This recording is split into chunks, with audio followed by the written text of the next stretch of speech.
Isang malaparaisong paliguan na matatagpuan lang sa Huban, Sorsogon. Tama ang narinig nyo, andito pala kami sa La Criste Resort, Huban, Sorsogon. Pero bago manood, smile ka muna. Ito pala ang mga nagsasarapan naming mga baon. Sponsored by Ate Pati and Kuya Abi. Sobrang dami nga ng baon namin, talagang hindi kami magugutom dito.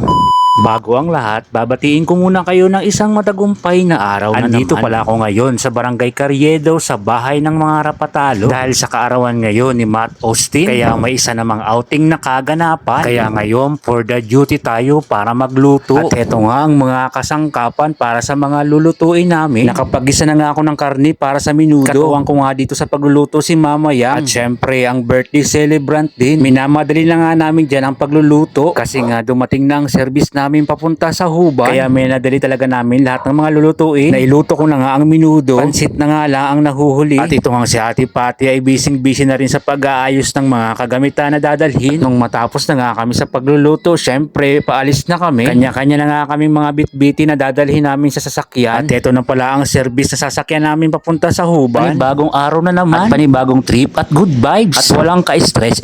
Camera rolling, tara na. Umalis na tayo at gumawa tayo ng magandang kwento ngayong araw. At ang mala-adventure natin na kaganapan ngayon na siguradong sulit na kahit saan man mapunta ang biyahe, may kwento at saya na laging kasama. Mapatrabaho man yan o galaan, hindi natin palalampasin yan. Tawanan at kulitan sa bawat vlog natin. Good vibes lang tayo palagi. Like and share, sabay subscribe para updated ka all the time. Kung nga pala si Boss Uyog, Boss Uyog na mapagmahal sa lahat ng oras. Lagi kayong sasamahan at hindi kayo iiwan. Kaya patuloy tayo sa paggawa ng mga kwentong adventure, kwentong paghahanap buhay, kwentong sayawan, at syempre ang kwentong buhay kusina. At hindi mawawala ang kwentong barkada dahil kasama lagi ang kulitan. Diyan talaga ang kwentong walang iwan. Puminto nga pala muna kami para bumili ng bulala na parami nga ang aming binili. Maya nga lang ay nakarating na kami dito sa La Criste Resort. Kanya-kanya na nga kami mga bitbitin sa pagdaba sa sasakyan. Sobrang dami nga ng baon namin. Kaya lahat talaga mayroong bitbit. Shout out pala dito sa amigo natin na galing pa ng Barangay Bingi. Medyo may distansya pa nga ang lalakarin namin papunta sa paliguan. Kaya heto, for the alay lakad kami at may mga kasama ng mga bitbitin. Pero hindi rin pala biro dahil malayo-layo rin ang nilakad namin at nakakapagod talaga. May bago nga silang arko na ginagawa dito ngayon. At huminto nga muna kami dito sa dahil nga sa magbabayad pa sila Ate Pati sa entrance.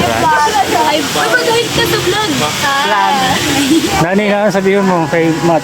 Happy birthday, Matt Austin! Guys, dalaga na talaga to si Nani. Dati nga ay kinakarga ko pa yan. Pero ngayon nga ang lalaki na nila. Pati nga si Matt ang laki na rin. Ganon din itong si Russell.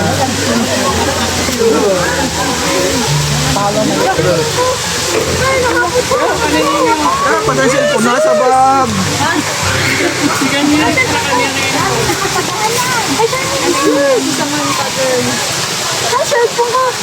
Dahil tapos na silang magbayad kaya papasok na kami. Halos ang laki rin ng in-improve ngayon ng La Criste Resort. Mas lalo ngang gumanda ang kanilang lugar dito. Pangilang beses ko na rin nakarating pala rito. Ito pala sana ang unang napili naming cottage. Pero nagdesisyon yata si Ate Pati na lumipat. Kaya dito nga kami sa kabila. Mas mahal nga lang ito kaysa dun sa isa. Sobrang ganda talaga rito at napaka-presko pa nga ng lugar.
Isa bugi may... Pauruli na ini. Hi, vlog! Guys!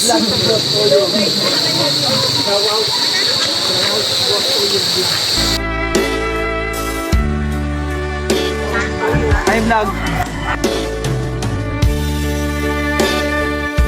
Yan po, pauwi na po pala kami. Sobrang nag-enjoy talaga kaming lahat. Kaya nagpapasalamat talaga ako kala Ate Pati sa pagsama nila sa akin. Teka lang, babatiin ko uli si Matmat ng isang maligayang kaarawan. Maraming salamat sa panunood.